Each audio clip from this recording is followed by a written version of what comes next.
नमस्कार, माझ्या चॅनलमध्ये तुमचे स्वागत आहे। आता आहे आषाढ महिना चालू, तर आषाढ महिना आहे तर कापण्या तर झाल्याच पाहिजेत। चला तर मग कापण्यासाठी लागणारे साहित्य पाहूयात।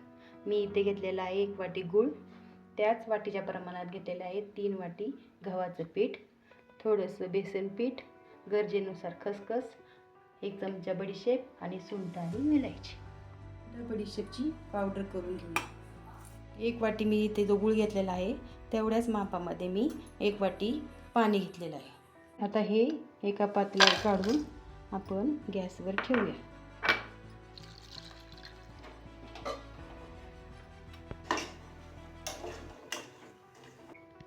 हा गूळ पाण्यात पूर्ण विरघळला पाहिजे, आपल्याला त्याचा पाक नाही बनवायचा। गूळ पाण्यात पूर्ण विरघळलेला आहे। आपण हे पाणी थंड करायला ठेवू। पाणी थंड होत आहे तोपर्यंत आपण पीठ मिक्स करून घेऊया। आधी आपण थोडंसं बेसन पीठ टाकूया, 1 चमचा बडीशेप सुंठ पावडरची पूड, थोडंसं मीठ। आता हे सगळं आपण एकत्र करून घेऊया। आता ह्या पिठामध्ये 2 चमचे गरम केलेले तेल टाकून घ्यायचं। सर्व पिठाला ते तेल लागलेलं पाहिजे असं आपण ते मिक्स करून घेऊया।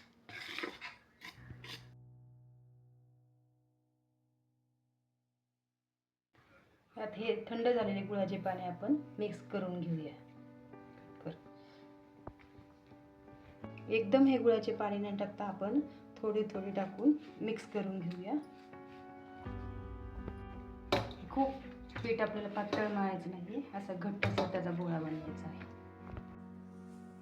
मळलेल्या पिठाला थोडीशी तेल लावून आपण हे अर्धा ते पाऊण तास झाकून ठेवूया।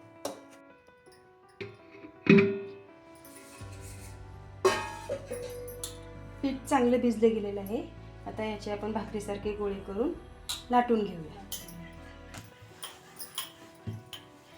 हे आपण जरा जाडसर लाटून घेऊया।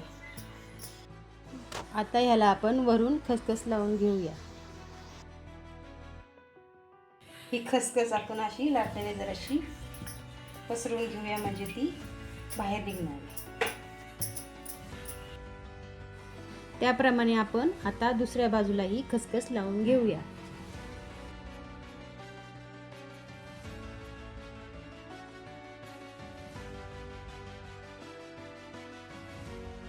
पोळी आता लाटून झालेली आहे, आपण त्याच्या कापण्या पाडूया।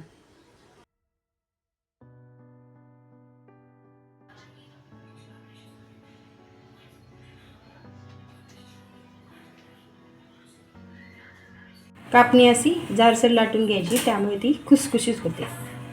कढईत तेल गरम करायला ठेवलंय, तेल चांगलं गरम झालंय, आपण त्याच्यामध्ये कापण्या टाकून घेऊया।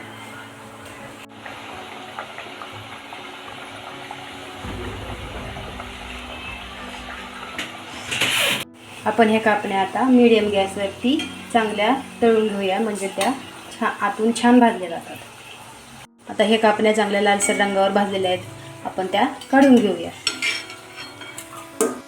उरलेल्या कापण्या आपण अशाच पद्धतीने करून घेऊ।